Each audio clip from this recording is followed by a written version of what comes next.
I'm Dr. Susan Linder, and I'm from San Antonio, Texas originally. And I went to medical school at University of Texas Southwestern Medical School, and then went to Baylor College of Medicine in Houston. Then I went on to do additional training and a residency program and completed Physical Medicine and Rehabilitation. So I'm board certified in Physical Medicine and Rehabilitation with a Subspecialty Board Certification in Pain Medicine.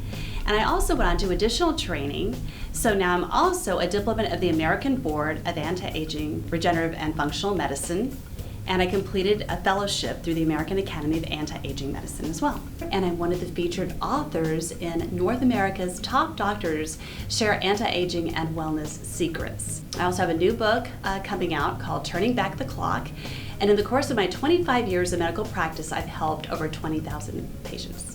The name of my practice is HealthSpring.MD, and we focus on helping patients reclaim their health through functional medicine and anti-aging. And I met Suzanne Summers because I was very interested in a lot of the anti-aging treatments that she was talking about. I found that very fascinating, both for myself and for my patients. And so I went on to do that additional training and learn more about that so I could offer that approach to my patients. And so now I have a thriving practice in Fort Worth, Texas.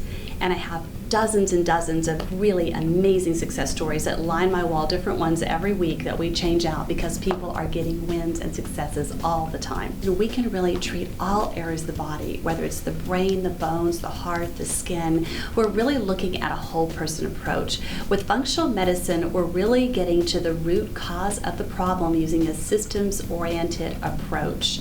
We're able to shift away from the traditional disease-oriented model to a more patient-oriented model, focusing on the whole person instead of just a cluster of symptoms. And my story begins with a photo that actually sits on my desk, and it's been there for really over 25 years while I've been a physician.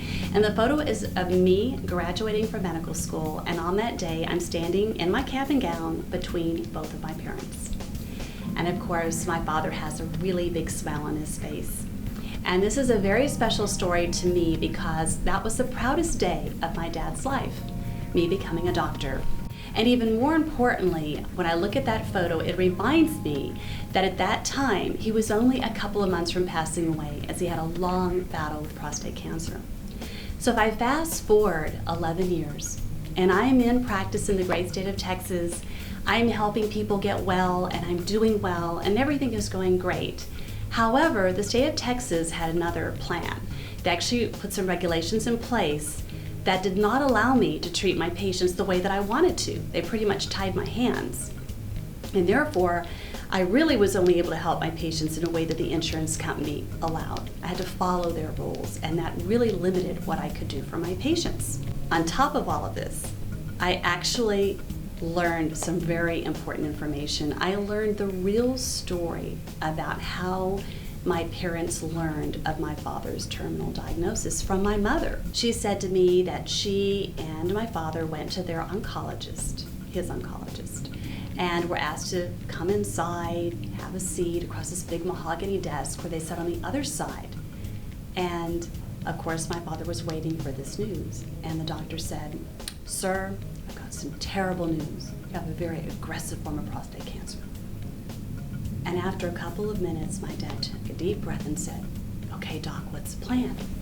And the doctor simply turned and looked down into a drawer in his desk and pulled out a plastic object, set it on the desk. My dad was like, "What's that?" He said, "Sir, it's a magic wand, and it is your only hope."